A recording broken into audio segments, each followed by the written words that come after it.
안녕하세요. 평안한 저녁입니다. 때를 따라 돕는 은혜를 얻기 위하여 은혜의 보좌 앞에 나오신 우리 모든 성도님들을 진심으로 환영합니다. 여러분, 오늘 이 저녁에는 눈이 뽑힌 후에 더 많은 것을 본 사람이라는 제목을 하나님 말씀 함께 나누기 원하는데요.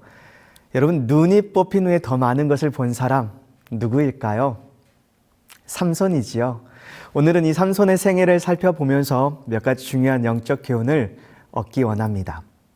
여러분, 사실 삼손이라는 인물만 놓고 얘기하자면 삼손은 실패한 사람입니다. 그런데 여러분, 왜 하나님께서 이런 실패한 삼손의 이야기를 성경에 기록해 놓으셨을까요? 실패한 삼손을 공개적으로 망신 주려고 기록하셨을까요? 이런 배은망덕한 사람도 있었다, 이걸 말씀하려고 하신 걸까요? 아니지요. 하나님께서는 삼손의 이 연약함과 실패의 요인들을 이 성경에 기록해 놓으심으로 우리도 우리 안에 이런 연약함과 경계해야 할 일들이 있음을 깨닫게 해주시고 우리로 하여금 하나님을 의지하게 되기를 바라는 마음으로 기록해 두신 것입니다. 여러분, 이런 점에서 삼손이 무엇을 잘못했고 실패 요인이 무엇인지 찾아보는 일은 참 중요하다고 생각되는데요. 여러분, 삼손이 무엇을 잘못했을까요? 첫 번째, 삼손의 실수는 하나님께로부터 받은 것을 소중히 여기지 못했습니다. 여러분, 삼손이 하나님께로부터 무엇을 받았죠? 힘을 받았죠. 비상한 체력을 은사로 받았습니다. 여러분, 하나님께서 삼손에게 이 힘이라는 은사를 주신 목적이 있었죠. 사사기 13장 5절에 보면 보라, 내가 임신하여 아들을 낳으리니 그의 머리 위에 삭도를 대지 말라.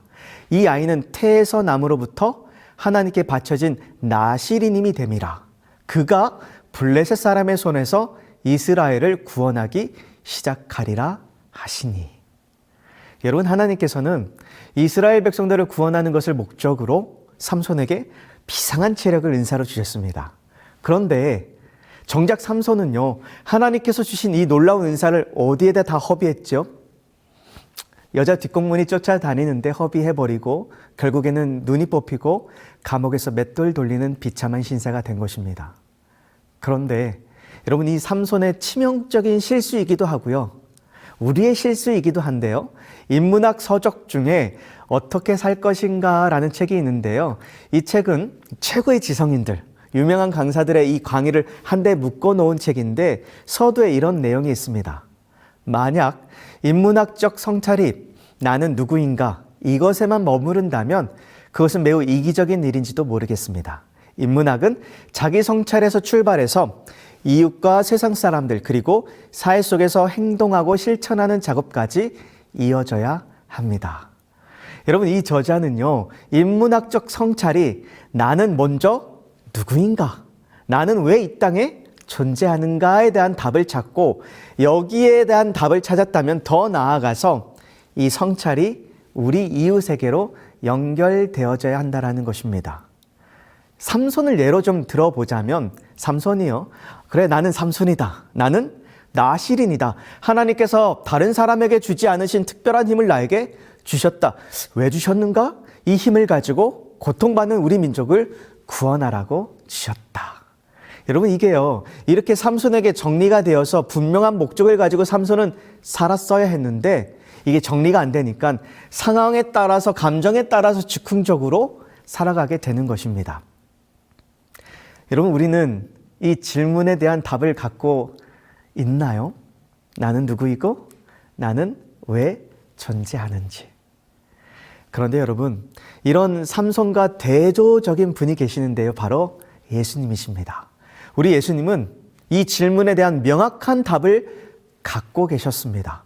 누가복음 4장 33절에 보면 나는 이 일을 위해 보내심을 받았노라. 보내심을 받았다라는 것입니다. 누구로부터요? 하나님으로부터 보냄을 받았다라는 거예요. 여러분, 하나님께서 예수님을 이 땅에 왜 보내셨지요? 요한복음 6장 38절 39절을 좀 보자면 내가 하늘에서 내려온 것은 내 뜻을 행하려 함이 아니요 나를 보내신 이의 뜻을 행하려 함이니라. 나를 보내신 이의 뜻은 내게 주신 자 중에 내가 하나도 잃어버리지 아니하고 마지막 날에 다시 살리는 이것이니라. 여러분, 하나님께서 주신 영혼을 하나라도 잃어버리지 않고 구원하는 것, 그것이 바로 예수님의 존재 목적이었고, 우리 예수님은 이 목적을 위해 사신 것입니다. 그래서 예수님께서 나는 보냄을 받았다라고 정확하게 여러분 말씀하고 계신 것처럼, 오늘 우리도요, 우리의 생명이 우연히 이 땅에, 이 세상에 온 것이 아니라 하나님께서 우리에게 분명한 목적을 주셨고 보내셨다라는 것을 우리는 인지하고 살아가야 하는 것입니다. 여러분, 하나님께서 우리 모두를 목회하라고 보내진 않으셨죠.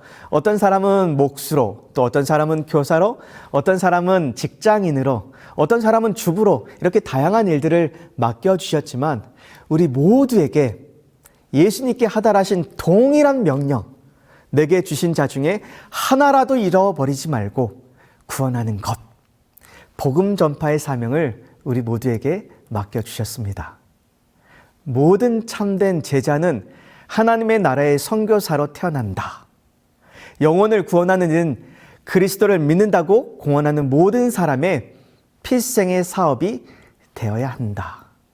여러분, 우리의 직함이 선교사이고 우리 모두는 선교사로 불리움을 받았다는 사실을 기억하게 되기를 바랍니다.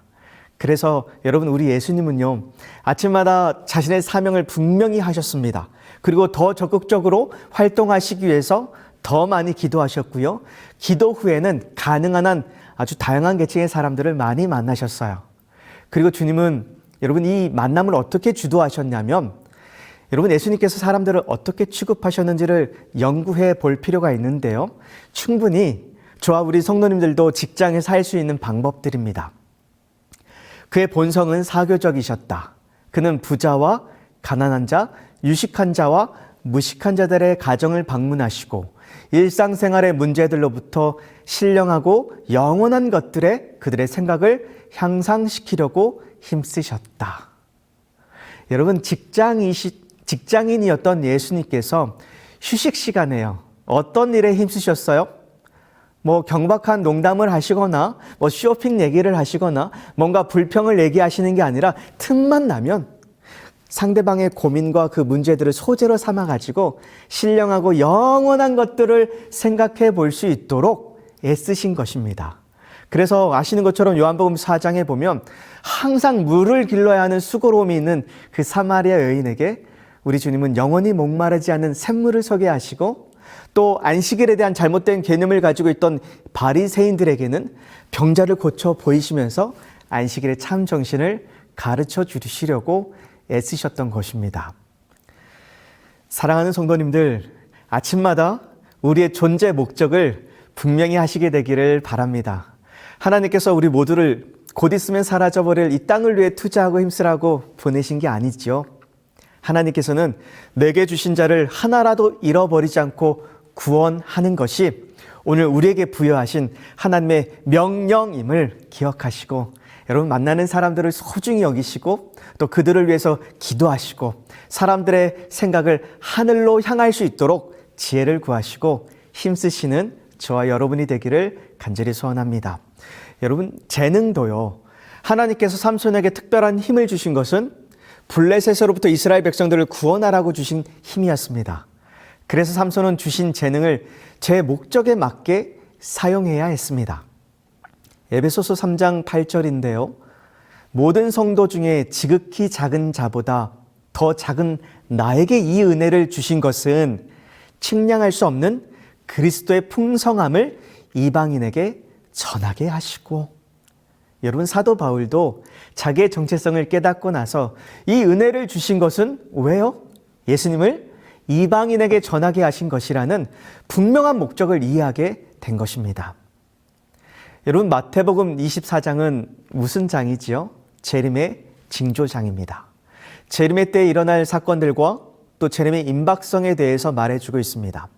그리고 여러분 25장으로 넘어가면 재림을 기다리는 재림 성도의 의무 두 가지를 말씀해 주시는데요. 하나는 재림의 때가 가까웠으니 깨어 있으라고 강권합니다. 그런즉 깨어 있으라. 너희는 그 날과 그때를 알지 못하느니라. 그리고 여러분 이 말씀에 이어서 주시는 말씀이 뭐냐면 바로 달란트의 비유입니다. 달란트의 비유 아시죠? 주인이 타국에 가면서 종들에게 5달란트, 2달란트, 1달란트를 주고 떠나는 이야기입니다. 그런데 여러분 한번 생각해 보시죠. 재림의 임박성을 말씀해 주시고요. 하나는 깨어 있으라 강권하시고, 그리고 또 다른 하나는 왜 달란트 비유를 말씀하고 계실까요? 재림을 기다릴 때 그저 무료하게 기다리는 일로 시간을 보내실 것이 아니라 주신 재능을 가지고 오실 예수님을 위해 부지런히 일하면서 시간을 보내라고 달란트의 비유를 들어 주신 것입니다.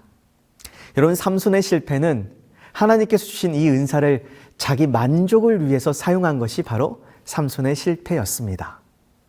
심히 풍성하고 요족하게 주신 하나님의 은사를 하나님께 바치지 않고 이기적으로 우리 자신만을 위하여 사용할 때에는 하나님의 축복 대신 그의 저주를 반드시 경험하게 될 것이다. 사랑하는 성도님들, 삼손의 실패를 반면 교사 삼아서 내가 왜 존재하는지, 내가 존재하는 분명한 사명 진수를 갖고 살아가게 되기를 바랍니다. 더 나아가서 하나님께서 주신 은사를 가지고 우리 주님을 위해서 부지런히 일하면서 재림을 기다리는 재림 성도들이 되기를 간절히 소원합니다. 그런가 하면 여러분, 두 번째로 삼손의 실수가 무엇이냐면, 삼손은 자신의 힘만 믿고 하나님께 기도하지 않는 실수를 범하게 됩니다. 삼손이 딥나에 내려가서 거기서 블레셋 사람의 딸들 중에서 한 여자를 보고 올라와서 자기 부모에게 말하여 이르되, 내가 딥나에서 블레셋 사람의 딸들 중에서 한 여자를 보았사오니 이제 그를 맞이하여 내 아내로 삼게 하소서 하매. 여러분, 여기 딥나는 당시 블레셋이 점령하고 있었던 땅이었습니다. 그런데 나실인이었던 삼손이요, 딥나에 내려가서 그곳 사람들과 어울리네요. 그리고 그곳에서 여자친구를 사귀게 되는데, 이때가 언제였냐면 바로 삼손이 성년이 되던 때였습니다. 여러분, 이스라엘은 성년식을 13세에 치르거든요. 그러니까 삼손이 중학교 1학년, 중학교 2학년 나이가 되었을 때, 여기 말씀에 보면 삼손은 성년이 된 바로 그때, 곧 하나님께서 주신 그의 사명을 수행해야 할 그때, 다시 말하면 다른 모든 사람들보다 그가 하나님께 충실해야 할 그때에 우상 숭배자들과 교제하였다. 여러분, 이런 맥락에서요, 우리 자녀들이 어떤 친구들과 만나서 어울리고 교제 나누는지는 매우 중요한 일입니다. 우리가 경험한 것처럼 청소년기에 어떤 친구를 만나느냐에 따라서 그 인생이 달라지게 되는 경우도 있지요. 여러분, 우리 자녀들, 우리 손주들의 이 만남의 축복을 위해서 열심을 내어 기도하는 저와 여러분이 되기를 간절히 바랍니다. 여러분, 삼손이요, 친구들을 잘못 만나서 우상 숭배자들과 교제 나누느라 하나님을 의지하는 일을 잊어버리게 되는 것입니다. 삼손은 악한 동무들의 가마로 인하여 인간의 유일한 안전한 방벽이 되시는 하나님을 의지하는 일을 버리고 악의 조수에 휩쓸려 버렸다. 여러분, 삼손의 두 번째 실수가 무엇이라고요? 뭐 하지 않았어요? 악의 조류로부터 보호해줄 유일한 방벽 되시는 하나님을 의지하는 일을 버리게 된 것입니다. 기도 생활이 중단된 것이지요. 여러분, 만약에 삼손이 평상시에 기도하는 사람이었다면요, 블레셋 여인 딥나가 아무리 그의 마음을 흔들어 놓고 그의 심장을 뛰게 했더라도 평상시에 기도했던 삼손이었다면 다시 한번 하나님께 이 여인을 놓고요, 하나님의 뜻이 무엇인지 묻고 결정해야 했습니다. 또한 하나님을 경외하던 부모님이 삼손의 결혼을 반대했을 때도 삼손은 하나님께 무릎을 꿇고 정말 하나님의 뜻이 무엇인지 물어봐야 했습니다. 그런데 그는 여전히 내가 그 여자를 좋아합니다 라고 말할 뿐이었지 하나님께 기도하지 않았습니다. 이뿐만 아니었죠. 부모님과 함께 딥나에 있는 여자친구를 만나러 내려갈 때도요, 포도원밭에 지나가는데 뭐가 갑자기 나타났어요? 어린 사자가 나타나서 포효를 할 때 삼손이 이 사자를 찢어 죽이게 되는데, 이때 이 힘이 어디로부터 왔는지 생각해보고 하나님께 무릎 꿇어야 했습니다. 그런데 삼손은 이를 기이 여기지 않았던 것입니다. 두 번째로 좋아하게 된 들릴라라는 여인을 만났을 때도요, 한 번만이라도 하나님께 물었으면 좋았을 텐데 여전히 그는 하나님의 뜻을 쫓는 것이 아니라 자신의 감정에 따라 결정하게 되는 것입니다. 삼손은 자기가 선택한 상대와 교제함으로 하나님을 보다 더 영화롭게 할 수 있을 것인지, 그렇지 않으면 그의 생애를 통해 성취해야 할 목적을 이룰 수 없는 처지에 자신을 두게 되는 것이 아닌지를 물어보지 않았다. 여러분, 성경을 보면 삼손이 하나님께 기도하는 장면이 딱 두 번 나옵니다. 사사기 15장 18절을 보면 삼손이 심히 목마름으로 여호와께 부르짖어 가로되 주께서 종의 손으로 이 큰 구원을 베푸셨사오나 내가 이제 목말라 죽어서 할례 받지 못한 자의 손에 빠지겠나이다. 삼손이 첫 번째 아내였던 딥나를 잃고 나서 이 나귀뼈로 블레셋 사람 1,000명을 죽이고 나서 너무 갈증이 심해 죽게 되었을 때 죽을 것 같으니까 그때 뭐예요? 기도하게 됩니다. 그러자 하나님께서 샘물을 터져 나오게 해주셔서 삼손이 그 물을 마시고 정신이 회복되어 살 수 있게 됩니다. 그리고 두 번째로 삼손이 기도하는 장면이 바로 삼손의 마지막 장면, 사사기 16장 28절의 기도입니다. 삼손이 여호와께 부르짖어 이르되 주 여호와여 구하옵나니 나를 생각하옵소서. 하나님이여 구하옵나니 이번만 나를 강하게 하사 나의 두 눈을 뺀 블레셋 사람에게 원수를 단번에 갚게 하옵소서 하고. 여러분, 삼손의 생애를 살펴보면 삼손은 기도를 하기는 하는데 언제 기도했냐면 평상시에는 하나님을 찾지 않다가 막 어려움을 맞이했을 때 기도합니다. 목이 너무 타서 죽게 되었을 때, 눈이 뽑히고 머리를 깎이고 조롱받을 때 하나님을 찾고 기도하는 것입니다. 여러분, 평상시에는 기도 안 하다가 꼭 문제가 생길 때만 기도하는 누구와 비슷해요? 여러분, 우리가 문제가 터졌을 때 비로소 기도하는 신앙인이 아니라 평상시에 평탄할 때 기도하고 더욱 하나님을 의지할 줄 아는 저와 여러분이 되기를 간절히 소원합니다. 여러분, 규칙적인 기도 생활을 회복하시게 되기를 간절히 바랍니다. 기도로 우리의 소원만 아뢰고 끝날 것이 아니라 여러분, 충분한 기도 시간을 확보하셔서 기도로 우리의 마음을 하나님께 토로하시고요, 기도로 또 하나님의 뜻을 구하시고요, 기도로 우리 자신을 하나님께 바치고요, 기도로 하나님과 교통하는 저와 여러분이 되기를 간절히 소원합니다. 기도로 하나님과 교통하는 일은 지적, 도덕적 기능을 개발시키며 우리가 신령한 사물에 대한 사상을 개발시킴에 따라서 영적 능력은 굳세어진다. 여러분, 기도는 단지 우리의 소원을 하나님께 아뢰는 기능만 있는 게 아닙니다. 하나님께서는 여러분 이 기도 시간을 통해서 우리의 지적 능력, 도덕적 능력을 개발시켜 주시고요, 바르고 옳은 것을 생각하고 선택할 수 있는 영적 능력을 고치시켜 주십니다. 여러분, 우리가 내 마음대로 내 기분에 따라서, 감정에 따라서 그때마다 즉흥적으로 판단하고 결정했던 실패한 삼손의 모습이 아니라 평상시에 늘 기도로 하나님과 연결되어 있어서 나의 뜻이 아니라 늘 하나님의 뜻을 구하고 묻고 나의 유익이 아니라요, 하나님의 영광을 위한 길을 선택하는 저와 우리 모든 재림 성도가 되기를 간절히 소원합니다.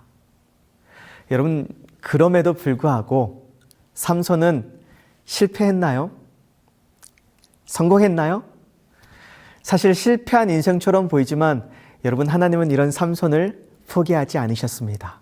그리고 끝까지 회개의 자리로 이끄셨고 결국 삼손으로 하여금 승리하게 하셨습니다. 고통과 굴욕과 블레셋인의 희롱을 받는 가운데 삼손은 이제까지 그가 알고 있던 것보다도 자신의 연약함을 더욱 많이 알게 되었고 그의 고통은 그를 회개의 길로 인도하였다. 여러분, 히브리서 11장은 믿음장인데요, 믿음의 조상들의 이름이 열거된 장입니다. 히브리서 11장 32절에요. 내가 무슨 말을 더하리요? 기드온, 바락, 삼손, 이따, 다윗, 및 사무엘과 선지자들의 일을 말하려면 내게 시간이 부족하리로다. 여러분, 삼손은 그가 당하는 고통 속에서요, 정말 진실되게 회개했고요, 하나님을 의지하였을 때 하나님은 그의 회개를 받아주셨고 그의 기도에 응답해 주셨습니다.